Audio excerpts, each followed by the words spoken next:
Ted takes the underground to Scotland Yard and goes to see Inspector Talbot, his real boss. You see, Ted is working undercover as a greengrocer to keep an eye on Mr. Verloc. Ted fills Talbot in on the latest activities. I'm sure I saw Verloc return after the lights had gone out, but later, when I challenged him, he said he hadn't been out at all. His wife confirmed the story. Naturally. She would if she's in it. Same as being robbed in a crowd. One man treads on your toe, while you're arguing with him, his pal picks your pocket. I don't think she or her little brother are mixed up in this thing. Can you prove that? Not yet. It's the powers up the ladder that are our concern, aren't they? If Verloc's a puppet, who's pulling his strings? They're the people that you and I'll never catch. It's the men they employ that all we're likely to get. And you keep following Verloc, and don't be so quick as to rule out his wife or her brother yet either. Holding Ted's at your disposal too. Let him shadow one and you the other. Of course, sir. Very good. The next morning, Ted is at the greengrocer when Mr. Verloc emerges from the cinema. Good morning, Mr. Verloc. Where are you off to this fine morning? I'm off to pick up a new film for the weekend. Well, pick us a good one then, with plenty of intrigue, suspense, and murders. This love stuff makes me sick. The women like it, though. A good day to you, Ted. Ted watches Mr. Verloc cross the street. Hollingshead, another Scotland Yard detective, is standing across the street. Ted gives him the signal to follow Mr. Verloc, who boards a bus without realizing he's being followed. Come now, Stevie. We haven't got all day. Why, if it isn't Stevie and Mrs. Verloc. Hi, Ted. How's your green brush? Ripping and roaring. Always a market for greens and things and cabbages and kings. Ted, did you hear what he said, sister? Yes, Ted's a clever one, all right. Your fruit's our lunch today, Ted. Is that all? How about a nice juicy steak with me? What about it? Well, I'm all for it. Good. Where shall we go? Well, I'd like to go to Simpson's. My friend's uncle took him there once. Mind your manners, Stevie. Don't be too hard, Mrs. V. Let's make it Simpsons. I won't take no for an answer. Very well, Ted. No, boy, Simpsons! Simpsons it is. Off we go. As Ted starts for Simpsons with Winnie and Stevie, Mr. Verloc's bus has reached the zoo. There, Mr. Verloc meets with Vladimir, his boss. Hollingshead follows as close as he dares. Good morning, Vladimir. Good morning, Verloc. I trust you were satisfied with my work last night? It was just the sort of thing to make people sit up. I think you'll agree I've earned my money. I hope you don't mind me asking for it in pound notes. Obviously, you've not seen today's newspapers, Verloc, or you wouldn't be so proud of yourself. Look at this headline. London laughs at blackout. When one sets out to put the fear of death into people, it's not helpful to make them laugh. We're not comedians. It's not my fault if they're such fools. Londoners are not fools. They laughed because they realized what happened the last night was laughable. They did the right to laugh this time. What do you mean? You will be paid your money when you've earned it. I don't follow. My dear Verloc, I once read a sign in Piccadilly Circus calling it the center of the world.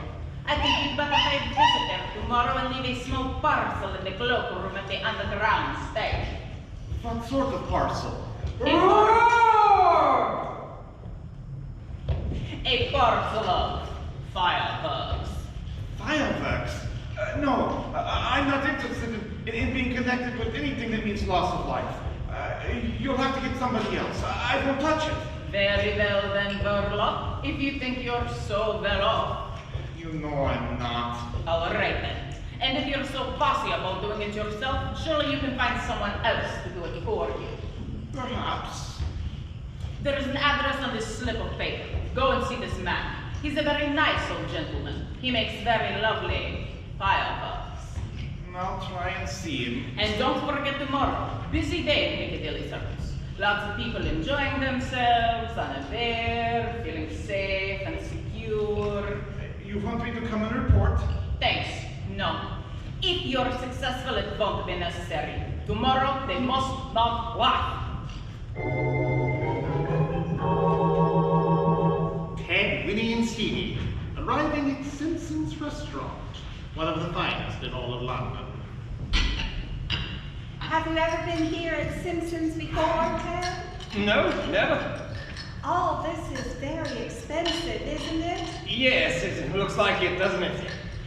I've got a pound note if you want it. It's all right. Now, Stevie, setting aside the steak for a moment, we have here before us oysters, caviar, smoked salmon, fried, grilled, or boiled sole, roast salmon of mutton, Kentish chicken pudding, boiled silverside. I think Stevie'd like a nice poached egg on toast, and I'll have a mixed salad. What? Poached egg here at Simpson's? Why, that's enough to make the roast beef turn its gravy. Waiter! May I take your order, sir? Sirloin for 3, please. Very good, sir. Right away.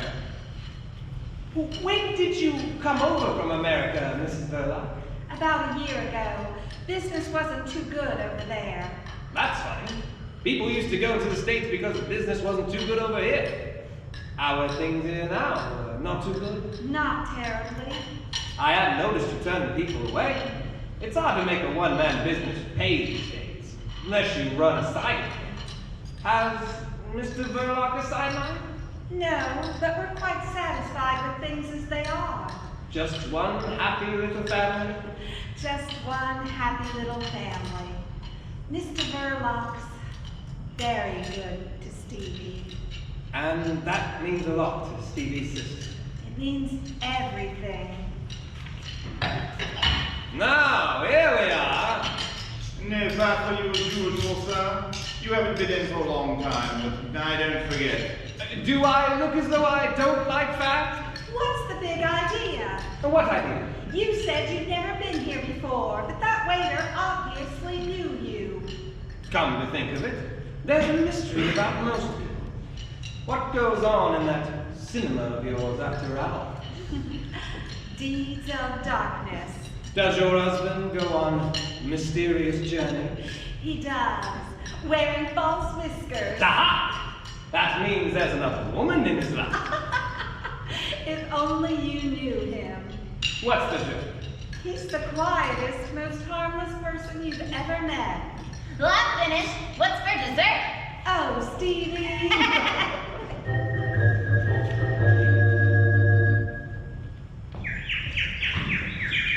Meanwhile, Mr. Verloc visits the address he was given by Vladimir, which just so happens to be that of a bird shop.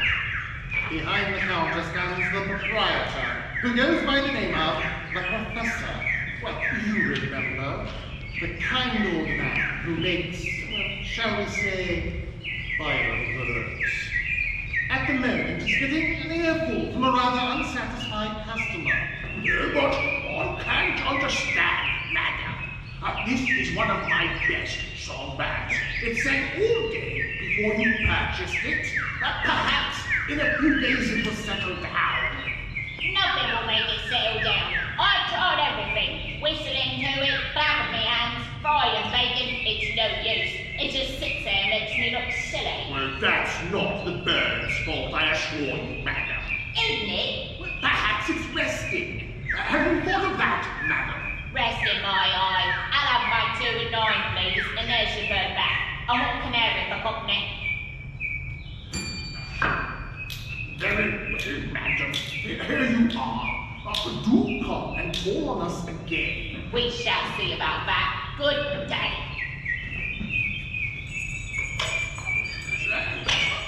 How may I help you, sir? Are you the professor? Yes. You want something from my other department, don't you? Yes, of course. This way. The professor leads Mr. Verloc into the back room. Let's see what I might have for you in my cupboard. Everything there looks pretty harmless. You are right, my friend.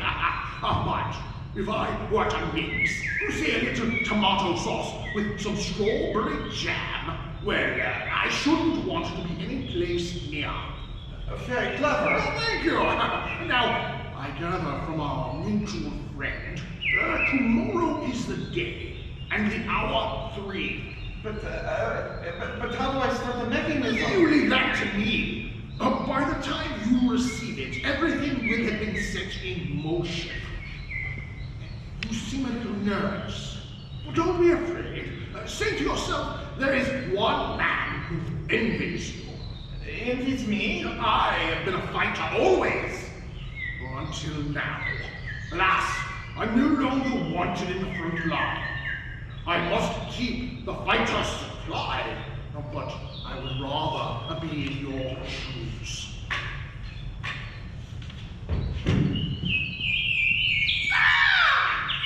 I will deliver the package to you tonight.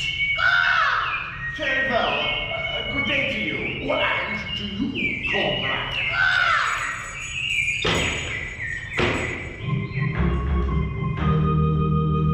Following lunch with Winnie and Stevie, Ted returns to Scotland Yard to update Talbot on his progress.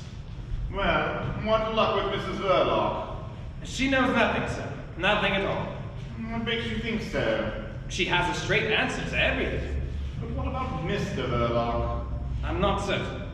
But if he is mixed up in this, he's certainly not giving himself away.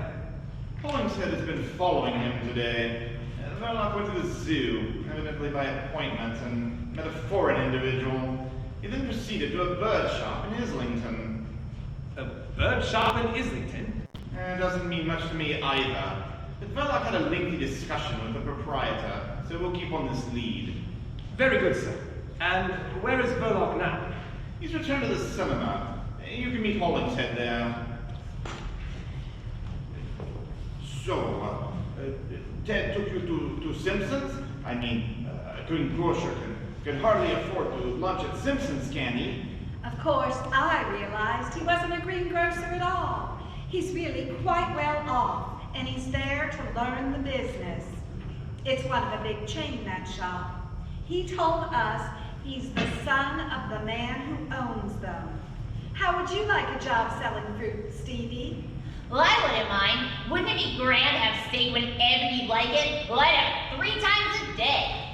You'd soon get sick of it. Bet I wouldn't. I don't see how you can get sick of things to eat except poached eggs. What's the matter with poached eggs? Well, I think they're the worst things in the world. I bet Ted doesn't eat them. I'm sure he does. I bet he doesn't. They're beneath his dignity. He's smart, too, and knows about all sorts of things. Gangsters, burglars, everything. How does he know?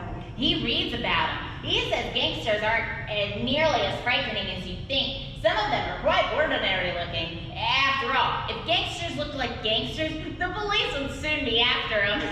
Wouldn't they? I mean...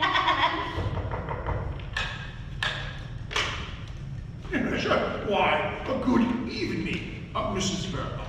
Hello, do I know you? I am a business associate of your husband's. Hello there. How nice of you to call. Well, and you must be Stevie. Well, that's right. What's in the package? Well, it's a surprise. For you, Stevie. Oh, a pair of birds! Well, I just love them. Which one's the head? Well, you'll just have to wait until one of them lays an egg. Oh, wouldn't that fool everybody if one day the Jack laid an egg? Gosh, wouldn't that be funny? Isn't that kind, Stevie? What do you say? Thank you. You're welcome. Now, go show them around with your sister so the professor and I can have a drink. In the bottom of the bird cage, which I've just presented to Stevie, is a trap drawer. Inside that drawer is a package already wrapped as a parcel. I've made it up to look like one of your film containers. Something you'll be seen with regularly. Stroke of genius on my part, I do think. Yes, very clever. So I take this film container to Piccadilly Circus tomorrow afternoon. The mechanism is set and ready to go at 3 p.m. Make us all proud. And keep an eye on that green brochure next door. You mean Ted? Yeah, I do. The greengrocer is the cover for Detective Sergeant Ted Spencer of Scotland Yard. What? Oh, excuse me. I was just leaving. Good evening. I will let myself out. That was kind of you to give Stevie the birds. He just loves them. I was hoping that would be the case. You're terribly good to him. And am I not to you? If you're good to him, you're good to me. You know that. Yes, I know. Now, listen here. At Simpson's, when you had lunch with Ted, do you remember what he said to you? Did he ask any questions about yourself? About me? None that I can think of. Why? I think he may be a detective from Scotland Yard. That's why. What? Our Ted? Don't make me laugh. Laugh if you'd like, but I'm taking this matter seriously. I'm going to have a word with him right now. I just stopped by and he's off this afternoon. He's got eyes for you. I've seen it. Well, now we know why. It's information he's after. Well then, I shall have a word with him myself. Very well. Now, listen, my dear. What are you doing tomorrow afternoon? What did you have in mind? A package, films. I need them delivered. Just tell me where. Fine. I'll fight it all out. Oh, wait a moment. I'd forgotten. Renee's out in the country this weekend for her brother's wedding. And you know how busy we are at the Saturday matinees. Perhaps Stevie can make your delivery. Well, if you think so. He'll be happy to. I'll work it all out. As for now, I think a long bubble bath and early to bed for yours truly. It's a big day tomorrow. It certainly is. The next morning, Ted meets Winnie in the Bijou lobby. Forgive me for busting in like this. We're getting used to it, Ted. And I'm afraid we've nothing showing at this early hour. I'm sorry, Mrs. Verloc, but I'm here on business. Yes, the business of spying on our family. Mrs. Verloc, there's nothing personal in all this. Isn't there? You had us fooled, all right. Trying to make Stevie and me think you are our friend. Do you think I enjoyed it? Listen, I asked to be taken off this job this morning. You can guess why. But it's not as easy as that. In my job, you have to do as you're told. What have you been told? If it's about the man who came here last night, he came here on business about the cinema. That's just it. You've no idea what business they discussed. Whatever it was, I'm sure my husband hasn't done anything wrong. I hope you're right. Why do you say it like that? Because we believe there's something going on here connected with sabotage. That blackout the other night. You remember? Well, my husband hasn't anything to do with sabotage. He told me that night he'd been in all evening. That wasn't true. I saw him come back with my own eyes. I don't believe it. You're making things very difficult for me. I'm afraid I've got to ask you a lot of questions. I've told you before, he's the most harmless person in the whole world.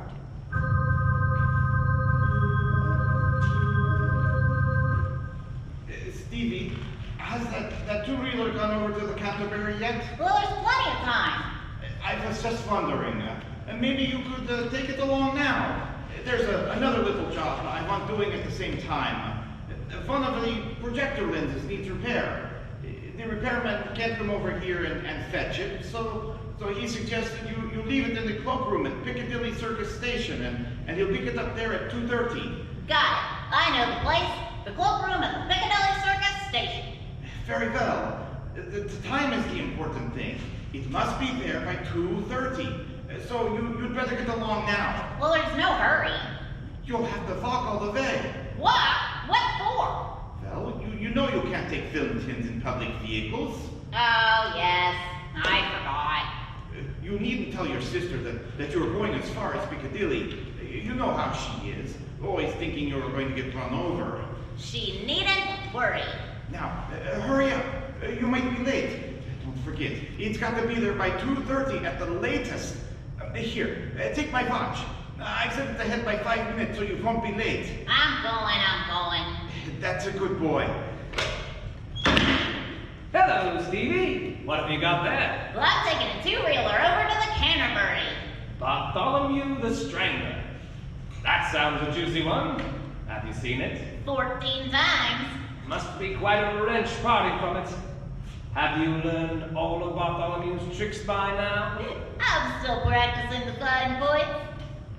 Well, on your way, Bartholomew. So long. Careful of the crossing, Stevie. I can look after myself, can I? Stevie, is Mr. Burlock in? Yes, I just left him.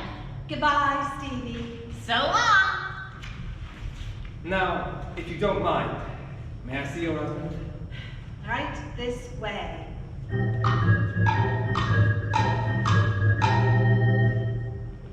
You see, Mr. Burlock, I couldn't afford to let you in on this. Now I've put my cards on the table. I've come here to ask for your help. Nothing more. I see. About that man who was here last night.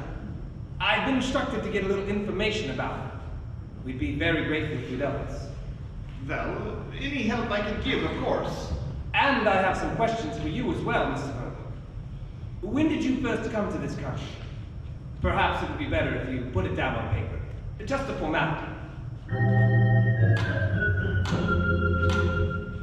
At 2:15, on his way to Piccadilly Circus, Stevie found himself distracted by a street salesman. There's always someone in the street ready to steal your time and money. Ladies and gentlemen, may I have your attention, please? I want to ask you a question. What is it that causes teeth to fall out?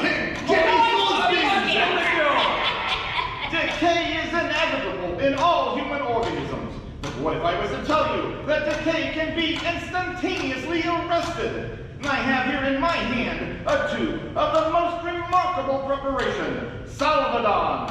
6 pence for the small tube and a shilling for the large tube containing 4 times as much. Now, let me give you just a little demonstration. I see here a young gentleman who I'm sure would be happy to assist me. Me? No, I wouldn't. Yes, you would. Come right on up here in this chair, young fellow. But I mean, All right, stay where you are. Don't get excited. I want you to observe, ladies and gentlemen, that the young gentleman's teeth are very dirty. They are not. Yes, they are. Now, come on, open up your mouth. That's a good boy. Salvadon performs the functions that nature forgot. It cleanses the teeth, refreshes the mouth, and removes all traces of halitosis. And what? Bad breath to you, sir. Hey, same to you! Thank you. I don't need it. Now, ladies and gentlemen, you'll observe that I have unfortunately disarranged the young gentleman's hair. Ow. But that is easily attended to with this bottle of Low Swell. You put it on your hair like that, you see. It's guaranteed to give the appearance of patent leather. Yeah. You are now groomed for stardom, as they say. Go on, buzz off, you little basket. Go on. What do you want? Go on, hop it.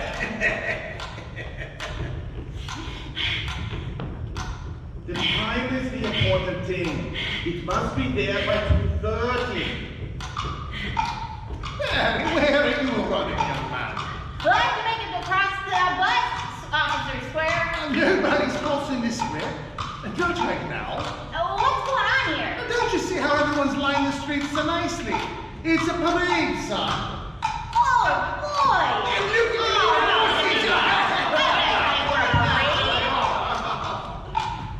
The 250 bus to Piccadilly is right on time. Careful of the crossing, Stevie. Tickets, please.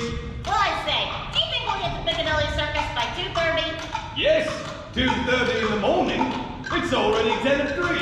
Now hold it, big boy. You can't bring those on a public vehicle. They're fuels, ain't they?